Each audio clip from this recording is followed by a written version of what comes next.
Hi friends, ಎಲ್ಲರಿಗೂ ನಮಸ್ಕಾರ. ಬರ್ರಿ ಇವತ್ತು ರಾಜಗಿರಿ ಕೆಂಪು ರಾಜಗಿರಿ ಇದು ಪಲ್ಯದ ಯಾವ ರೀತಿ ಇರ್ತೈತಿ ಅಂತ ತೋರ್ಸಾತ ನೋಡ್ರಿ. ಕೆಂಪು ರಾಜಗಿರಿ ಒಳಗೆ 2 ಪ್ರಕಾರ ಇರ್ತಾವ್ರಿ, ಕೆಂಪು ರಾಜಗಿರಿ ಆಮೇಲೆ ಬಿಳಿ ರಾಜಗಿರಿ. ಇದು ನಾವು ಕೆಂಪು ರಾಜಗಿರಿ ಜವಾರಿ ಪಲ್ಯ ಹಾಕಿದ್ವಿ ನೋಡ್ರಿ. ಯಾವ ರೀತಿ ಐತಿ ನೋಡ್ರಿ. ಹಾಕಿ 1 ತಿಂಗಳಾಯ್ತು. ಈಗ ಪಲ್ಯ ಹರಿಲಿಕ್ಕೆ ಬಂದೈತ್ರಿ. ಇದು ಭಾರಿ ಕಾಂಬಿನೇಷನ್ ಇರ್ತೈತಿ ರೀ. ಪಲ್ಯ ಚಪಾತಿ ಆಮೇಲೆ ಜೋಳದ ರೊಟ್ಟಿ, ಸಜ್ಜಿ ರೊಟ್ಟಿ ವಾರದಾಗ ಒಂದು 2 ರಿಂದ 3 ಸಲ ತಿನ್ಬೇಕ್ರಿ. ನಮ್ಮ ದೇಹದೊಳಗೆ ರಕ್ತ ಪರಿಚಲನೆ ಆಕೈತಿ, ಆಮೇಲೆ ರಕ್ತನೂ ಹೆಚ್ಚಾಕತ್ರಿ. ಸಣ್ಣ ಮಕ್ಕಳಿಗೆ ಪಲ್ಯದಿಂದ ಪೌಷ್ಟಿಕಾಂಶ ಸಿಗ್ತೈತಿ. ಮಾಡಿ ಹಾಕ್ರಿ, ನೀವು ತಿನ್ನಿರಿ ಫ್ರೆಂಡ್ಸ್. ಈಗ ನೋಡ್ರಿ, ನಾವು ಇದನ್ನು ಬೀಜಕ್ಕೆ ಕಾದಿದ್ದೀವಿ. ಯಾಕಂದ್ರೆ ಈಗ ಮತ್ತೆ ಮುಂದಿನ ಸಲ ಪಲ್ಯ ಒಗಿಲಾಕ ಬೇಕಲ್ರಿ. ಅದಕ್ಕೆ ಈಗ ಇದು 2 ತಿಂಗಳದೈತಿ ನೋಡ್ರಿ ಗಿಡ.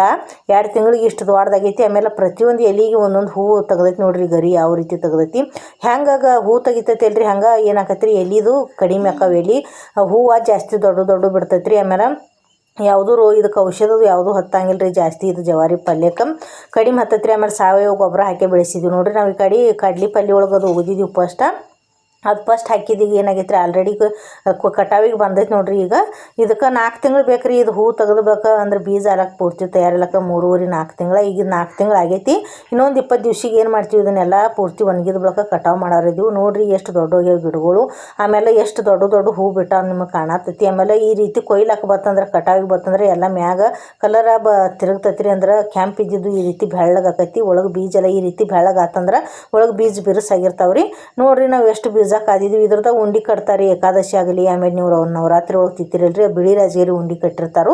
ಈಗ ಕೆಂಪು ರಾಜಗಿರಿ ಇದು ಬರ್ತೈತೆ ರೀ ಉಂಡೆ ಕಟ್ಲಾಕ. ಈಗ ನಾವು ನೀವು ಹೂ ಹರಿದು ತೋರಿಸ್ತಾನೆ ಒಳಗೆ ಬೀಜ ಎಷ್ಟು ಚಲೋ ಆಗ್ಯಾವ ಅಂಥೇಳಿ ನೋಡ್ರಿ. ಈ ರೀತಿ ಒಳಗೆ ತಿಕ್ಕಿದ ಬಳಕ ಒಳಗೆ ಬಿಳಿ ಬೀಜ ಉಳಿಬಾರ್ದ್ರಿ, ಕರ್ರಗೆ ಉಳಿಬೇಕು ನೋಡ್ರಿ. ಇವೆಲ್ಲ ನಮ್ಮ ಬೀಜ ಚಲೋನ ತಯಾರಾಗ್ಯಾವ್ರಿ. ಒಂದು ಬೀಜ ಸೊಳ್ಳಾಗಿಲ್ಲ, ಆಮೇಲೆ ಯಾವುದೋ ರೋಗ ರುಜಿನ ಯಾವುದೂ ಹಾದಿಲ್ಲ ಇದಕ್ಕೆ. ಈ ಬೀಜ ಮನಗಂಡು ಚಲೋ ಅದಾವ್ರಿ. ಇದನ್ನು ಹಾಕಿದ್ವಿ ಅಂದ್ರೆ ಎಷ್ಟು ಬೀಜ ಹಾಕ್ತೀವ್ರಿ ಅಷ್ಟು ಬೀಜ ಪಲ್ಯ ಚಂದ ಇರ್ತೈತಿ. ನಾವು ಬ್ಯಾಸ್ಗ್ಯಾಗ ಹಾಕೋರಿದ್ದೀವಿ ಇದನ್ನು. ನಮ್ಮ ಮನ್ಯಾಗ ಹೆಚ್ಚು ನಾವೆಲ್ಲ ರಾಜಗಿರಿ ಪಲ್ಯ ಐತಿದ್ದೀವಿ ರೀ ಫ್ರೆಂಡ್ಸ್. ಅದಕ್ಕೆ ಇದನ್ನ ಬೀಜಕ್ಕತೆ ಬಿಟ್ಟಿದ್ದು ಕಟಾವು ಮಾಡಾಗ ನಿಮ್ಗೆ ತೋರಿಸ್ತಾನೆ. ರಾಶಿ ಮಾಡಾಗ ಯಾವ ರೀತಿ ಇದು ರಾಶಿ ಎಷ್ಟು ಹೊಂಡ್ತು ಅನ್ನೋದು ರಾಜಗಿರಿದು. ಆಮೇಲೆ ಉಂಡಿನೂ ಕಟ್ಟಿ ತೋರಿಸ್ತಾನೆ ನಿಮ್ಗೆ ರಾಶಿ ಆದ ಬಳಿಕ ನೋಡ್ರಿ. ನಮ್ಮದು ಹಸಿರು ಹೊಲದೊಳಗೆ ಈ ರೀತಿ ಕೆಂಪು ರಾಜಗಿರಿ ಏನು ಎಲ್ಲ ಚಂದಂಗೆ ಈ ರೀತಿ ಕೆಂಪು ಹೂ ತಕ್ಕೊಂಡು ಭಾರಿ ಚಂದ ಕಾಣಿಸತ್ತೈತಿ ರೀ ಹೊಲದಾಗ. ಇವತ್ತು ಮಾಡಿ ಬಂದಿತ್ತು. ಈ ಕಡೆ ಮೋಡ ಕವಿದ ವಾತಾವರಣ ಆಗಿತ್ತು ರೀ, ಮಳೆ ಏನು ಬರಲಿಲ್ಲ. ಆಮೇಲೆ ಗಾಳಿ ಬಿಟ್ಟಿತ್ತು ಚಂದಂಗೆ. ರಾಜಗಿರಿ ಎಲ್ಲ ನೋಡ್ರಿ ಹೂವು ಎಷ್ಟು ಚಂದ ಹೋದಾಡಕತ್ತೈತಿ. ಆ ಕಡೆಯಿಂದ ಈ ಕಡೆ, ಈ ಕಡೆಯಿಂದ ಆ ಕಡೆ. ಅಂದ್ರೆ ತ್ವಾಟ ನೋಡಕ್ಕೆ ಭಾಳ ಚಂದ ಕಾಣಿಸ್ತೈತಿ ರೀ ವಾತಾವರಣ, ಮೋಡ ಕವಿದ ವಾತಾವರಣದೊಳಗೆ ನೋಡ್ರಿ. ನಂದು ಈ ರಾಜಗಿರಿ ವಿಡಿಯೋ ನಿಮ್ಗೆ ಎಲ್ಲರಿಗೂ ಇಷ್ಟ ಆಗಿತ್ತಂದ್ರೆ ಲೈಕ್ ಮಾಡಿರಿ, ಶೇರ್ ಮಾಡಿರಿ, ಫಾಲೋ ಮಾಡಿ ಹೇಳ್ರಿ ಹೆಂಗೆ ಅನ್ನಿಸ್ತು ಅಂತೇಳಿ.